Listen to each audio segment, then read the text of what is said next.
لقمان نے یہ بھی کہا کہ بیٹا اگر کوئی عمل چاہے رائی کے دانے کے برابر بھی چھوٹا ہو اور ہو بھی کسی پتھر کے اندر یا آسمانوں میں مخفی ہو یا زمین میں، اللہ اس کو قیامت کے دن لا موجود کرے گا۔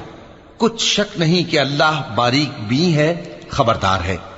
بیٹا نماز کی پابندی رکھنا اور لوگوں کو اچھے کاموں کے کرنے کا مشورہ دیتے رہنا،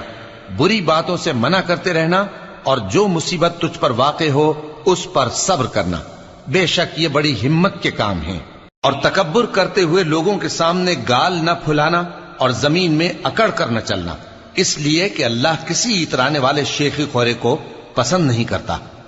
اور اپنی چال میں اعتدال کیے رہنا اور بولتے وقت ذرا آواز نیچی رکھنا، کیونکہ بہت اونچی آواز گدھوں کی سی ہے، اور کچھ شک نہیں کہ سب سے بری آواز گدھوں کی ہوتی ہے۔ کیا تم نے نہیں دیکھا کہ جو کچھ آسمانوں میں اور جو کچھ زمین